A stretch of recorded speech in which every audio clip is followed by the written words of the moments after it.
నన్ను సపోర్ట్ చేస్తున్న మీ అందరికీ కూడా ఆ పరమేశ్వరుని ఆశీస్సులు ఎల్లప్పుడూ ఉండాలని మనసారా కోరుకుంటూ మహాశివరాత్రి శుభాకాంక్షలు.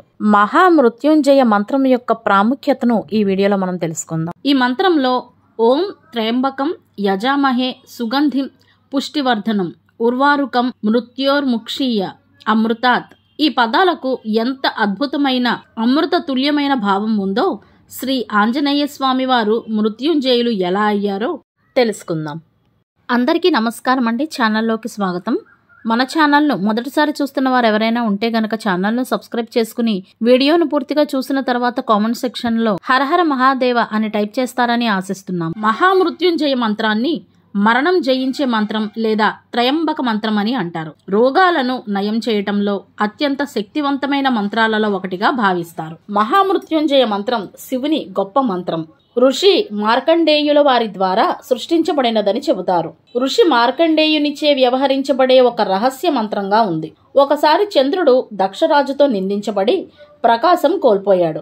అప్పుడు మార్కండేయుడు ఈ మంత్రాన్ని ఇచ్చి కాపాడాడు. ఓం త్రయంబకం యజామహే సుగంధిం పుష్టివర్ధనం ఉర్వారుకమివ బంధనాన్ మృత్యోర్ముక్షీయం అమృతాత్. ప్రతి పదార్థం ఓంకారము శ్లోకమునకు గాని మంత్రమునకు గాని ముందు పలికే ప్రణవనాదము. త్రయంబకం అనగా 3 కన్నులు గలవాడు, యజామహే అనగా పూజించుచున్నాము అని, సుగంధిం అనగా సుగంధ భరితుడు, పుష్టి అనగా పోషణనిచ్చి పెరుగుదలకు తోడ్పడు శక్తి, వర్ధనం అనగా అధికము అంటే పెరుగునట్లు చేయువాడు పెంపొందించువాడు అని అర్థం, ఉర్వారుకం అనగా దోసపండు, ఇవ అనగా వలె, బంధన అనగా బంధమును తొలగించు, మృత్యోర్ అనగా మృత్యువు నుండి, అమృతాత్ అనగా అమృతత్వము కొరకు మరియు అమరత్వము కొరకు, మాం అనగా నన్ను, ముక్షీయ అనగా విడిపించు.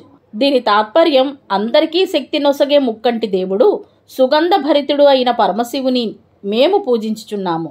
ఆయన దోసపండును తొడిమ నుండి వేరు చేసినట్టులా అనగా అంత సునాయాసముగా తేలికగా నన్ను అమరత్వము కొరకు మృత్యుబంధము నుండి విడిపించునుగాక. ప్రాశస్త్యం ఏమిటంటే మనకు ఉన్న తెలిసిన మంత్రాలలో గాయత్రి మంత్రము వలె ఈ మహామృత్యుంజయ మంత్రము పరమ పవిత్రమైనది, అతి ప్రాచుర్యమైనది. క్షీరసాగర మథనంలో జన్మించిన హాలాహలాన్ని రుద్రుడు దిగమింగి మృత్యుంజయుడయ్యాడు. ఈ మంత్రం జపించిన వారు కూడా ఆ రుద్రుని ఆశీస్సులు పొంది మృత్యుంజయులగుదురు అని పలువురి నమ్మకం.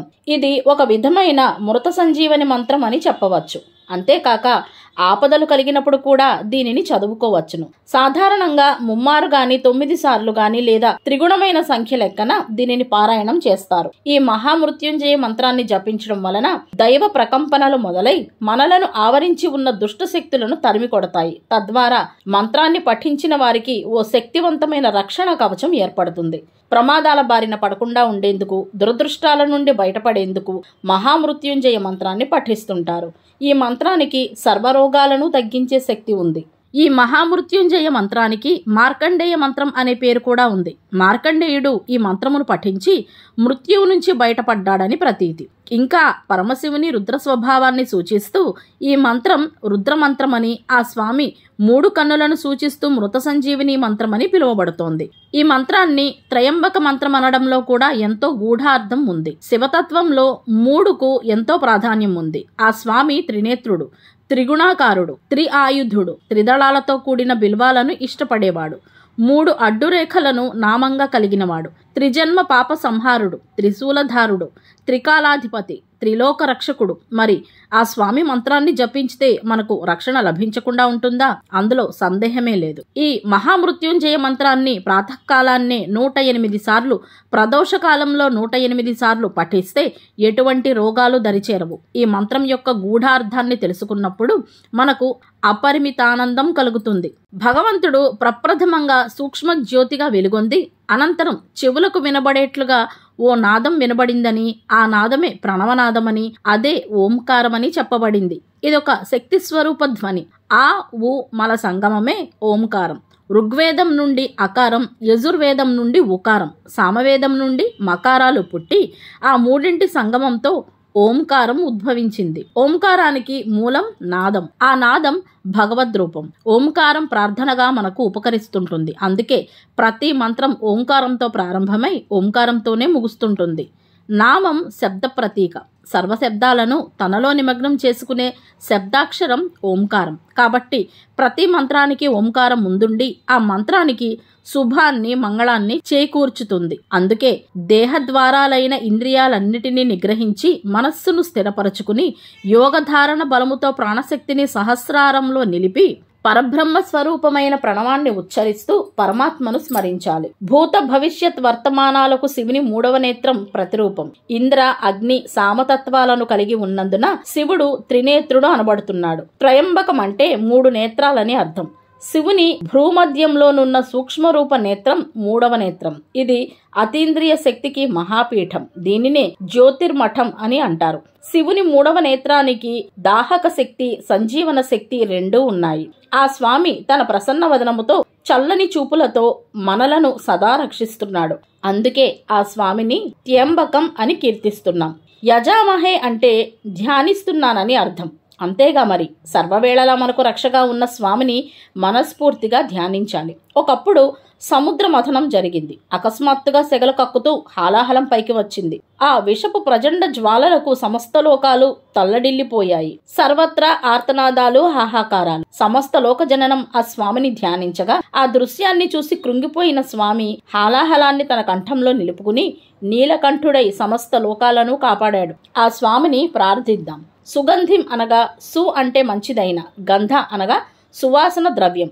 ఆ స్వామి మనపై మంచి సువాసనలతో కూడుకున్న గంధం నలుదిశలా పరిమళాలను వెదజల్లినట్లు మనలను తన భక్తజన వాత్సల్యమనే సుగంధాన్ని ఇచ్చి పెంచుతున్నాడు. ఆయనకు తన పిల్లలమైన మన పట్ల అలవికానంత ప్రేమ, వాత్సల్యం. ఆయన ఎంత భక్తజన ప్రియుడంటే ఆ స్వామిని పూజించడానికి మందిరం కావాలని అడగడు. చెట్టు క్రింద, గట్టు మీద ఎక్కడైనా ఆయన లింగరూపాన్ని పెట్టుకుని పూజించవచ్చు. ఆయనకు నైవేద్యం కూడా అవసరం లేదు. ఒక బిల్వపత్రం, ఒక కొబ్బరికాయ జలాభిషేకం చేసినా స్వామి సంతోషించి మన కోరికలను నెరవేరుస్తాడు. పుష్టివర్ధనం అనగా మనం పుష్టిగా ఉండేట్లు సాకుతున్న ఆ స్వామి సర్వత్రా నెలకొని ఉన్నాడు. సృష్టి యావత్తు ఆయన ఆధీనంలో ఉంది. ఆయన మనలను తప్పక కాపాడుతాడు. ఇందుకు గుహుని కథే ఒక ఉదాహరణ. గుహుడనే వేటగాడు ఒక రోజున ఏదైనా జంతువును వేటాడాలని వెతికి విసిగిపోయాడు. చీకటి పడుతున్నా అతని కంట ఒక జంతువు కూడా కనపడలేదు.